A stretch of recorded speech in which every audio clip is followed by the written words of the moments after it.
This channel does not promote any violent, harmful, or illegal activities. All content provided by this channel is meant for an educational purpose only. এদিকে আবার কোচবিহার তৃণমূলকে white wash করার হুঙ্কার দিলীপ ঘোষের। কোচবিহারে এবার সব আসনে জিতবে বিজেপি। পরিবর্তন আসন্ন, তৃণমূলকে তোপ দিলীপের। সংঘর্ষের মাধ্যমে আমরা পরিবর্তন করার চেষ্টা করছি। কোচবিহারের মানুষও গতবারে খানিকটা করেছিলেন, এবারে পুরো পাল্টে দেবেন। সমস্ত এমএলএ কোচবিহারে আমরা এবারে জিতব। এরকম বহু অত্যাচারী শাসক ছিল, আপনারা 10-15 বছর আগের কথা ভাবুন কিরম ছিল, সেখানেও পরিবর্তন হয়েছে।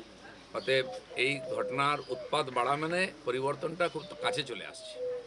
কোচবিহারের 8টি আসন 8-এ 8 করার হুঙ্কার দিলীপ ঘোষের। কোচবিহারের তৃণমূলকে হোয়াইট ওয়াশ করার হুঙ্কার দিচ্ছেন দিলীপ ঘোষ। কোচবিহারে এবার সব আসনে জিতবে বিজেপি। পরিবর্তন আসন্ন, তৃণমূলকে এই তোপ দিলীপ ঘোষের। কোচবিহারে তৃণমূলকে হারানোর যে হুঙ্কার, সেই হুঙ্কার দিলেন দিলীপ ঘোষ। কোচবিহারে 8-এ 8 করার হুঙ্কার দিলীপ ঘোষের। তৃণমূলকে ধরাশায়ী করা হবে এমনটাই বললেন তিনি বললেন যে কোচবিহারে এবার সব আসনে জিতবে বিজেপি। পরিবর্তন আসন্ন, তৃণমূলকে তো দিলীপের। কোচবিহারে পরিবর্তনের ডাক দিচ্ছেন দিলীপ ঘোষ। কোচবিহারে 8টি আসন এবং 8টি আসনেই জিতবে বিজেপি, এমনটাই বলছেন দিলীপ ঘোষ। হোয়াইট ওয়াশ করা হবে কোচবিহারে তৃণমূলকে, এমনটাই হুঙ্কার দিলীপ ঘোষের। কোচবিহারে এবার সব আসনে জিতবে বিজেপি। পরিবর্তন আসন্ন, তৃণমূলকে তোপ দিলীপের। আরো একবার শোনাবো আপনাদেরকে তার বক্তব্য।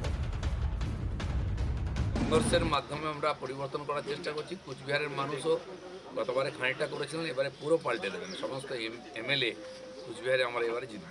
এরকম বহু অত্যাচারী শাসক ছিল, আপনারা 10-15 বছর আগের কথা ভাবুন কিরম ছিল, সেখানেও পরিবর্তন হয়েছে। অতএব এই ঘটনার উৎপাত বাড়া মানে পরিবর্তনটা খুব কাছে চলে আসছে। কোচবিহারে এবার অনন্ত মহারাজের সঙ্গে দেখা করলেন বিজেপি রাজ্য সভাপতি সমীক ভট্টাচার্য। সঙ্গে ছিলেন তুফানগঞ্জের বিজেপি বিধায়ক মালতী রাভা। নৈশভোজের পাশাপাশি রাজনৈতিক আলোচনাও হয়েছে। সম্প্রতি অনুপ্রবেশ সহ একাধিক ইস্যুতে বিরোধ প্রকাশ করেছিলেন বিজেপি রাজ্যসভার সাংসদ অনন্ত মহারাজ। দলের সঙ্গে এ নিয়ে দূরত্বও তৈরি হয়। তারপর এদিনের সাক্ষাৎ তাৎপর্যপূর্ণ, যদিও এদিন এ নিয়ে কোনো মন্তব্য করতে চাননি অনন্ত মহারাজ। ওনার কিছু নিঃসন্দেহে ওনার আবেগ কিছু জায়গায় আহত হয়েছিল। আমরা দুজনের মধ্যে কথা বলেছি। আমরা কি চাইবো, উনি কি চাইবেন, বিষয়টা এরকম নয়। আজকের আমি এই বাড়িতে প্রথম এসেছি, এটা শুধু সৌজন্য সাক্ষাৎকার নয়, নিঃসন্দেহে তার মধ্যে রাজনীতি আছে, এটা অস্বীকার করবার কোথাও কোনো জায়গা নেই। আর কেন প্যানিং বা করবো? তো আমরা এখানে এসেছি, ওনার যা বক্তব্য কিছু উনি আমাকে জানিয়েছেন এবং আমিও সেটা যেখানে পৌঁছে দেওয়ার চেষ্টা করব। খুব শীঘ্রই সর্বভারতীয় নেতৃবৃন্দের সঙ্গে আর বৈঠক হবে। আর উনি তো সক্রিয় আছেন, ওনার নিজস্ব একটা গ্রহণযোগ্যতা আছে, ওনার পারিবারিক প্রতিষ্ঠা আছে, নির্দিষ্ট একটা অতীত আছে ওনাদের। অনন্ত মহারাজের সঙ্গে দেখা করলেন বিজেপি রাজ্য সভাপতি সমীক ভট্টাচার্য, সেই খবরে আমরা নজর রাখছিলাম। তবে তার আগে এই মুহূর্তে আরো একটি খবরে নজর রেখেছিলাম। কোচবিহারের তৃণমূলকে হোয়াইট ওয়াশ করার হুঙ্কার দিলীপ ঘোষের, সেই খবরে আরো একবার নজর রাখা যাক। কোচবিহারের তৃণমূলকে হোয়াইট ওয়াশ করার হুঙ্কার দিলীপ ঘোষের।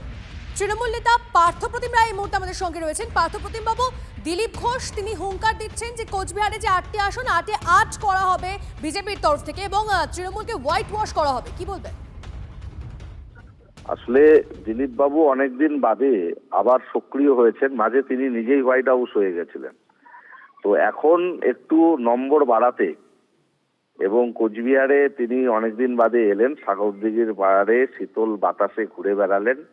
মমতা বন্দ্যোপাধ্যায় মাননীয় মুখ্যমন্ত্রীর নেতৃত্বে সাগরদিঘির চত্বর সহ কোচবিহার হেরিটেজ শহর হয়েছে, এত উন্নয়ন হয়েছে, সেগুলোর দিকে খানিকটা তিনি ব্যতিব্যস্ত হয়ে একটা মন্তব্য করে প্রচারের আলোয় আসবার চেষ্টা করেছেন। তারই অঙ্গ হিসেবে তিনি বলছেন কোচবিহারে তৃণমূল ওয়াশ আউট হয়ে যাবে, কিন্তু বাস্তবিক পক্ষে 9টা আসনের 9টি তৃণমূল কংগ্রেস জয়যুক্ত হবে আগামী দিনে এবং দিলীপ বাবু সহ বিজেপির নেতৃত্ব মুখ লুকোনোর জায়গা পাবে না, এটা আমরা নিশ্চিতভাবে বলতে পারি। একদিকে মমতা বন্দ্যোপাধ্যায়ের উন্নয়ন, আর একদিকে এসআইআর এর নামে মানুষকে যেভাবে বিভ্রান্ত করছে, হয়রানি করছে এবং যেভাবে একের পর এক কেন্দ্রীয় সরকার জনবিরোধী কর্মসূচি নিচ্ছে, তার বিরুদ্ধে মানুষ ভোট দেবে এবং তৃণমূলের সপক্ষে ভোট দিয়ে আগামী দিনে কোচবিহার 9টি আসনই তৃণমূল কংগ্রেসকে উপহার দেবে কোচবিহার জেলার মানুষ। দিলীপ বাবু অনেকদিন বাদে এসেছেন, কোচবিহারের সাগরদিঘির পাড়ের হাওয়া খান, উপভোগ করুন, কিন্তু ভোট মানুষ তৃণমূল কংগ্রেসকে বেশ, দেবে। আপনি বোঝা যতই যাচ্ছে বলা আপনার যাচ্ছে বক্তব্য স্পষ্ট। অনেক ধন্যবাদ আমাদের সঙ্গে কথা বলার জন্য।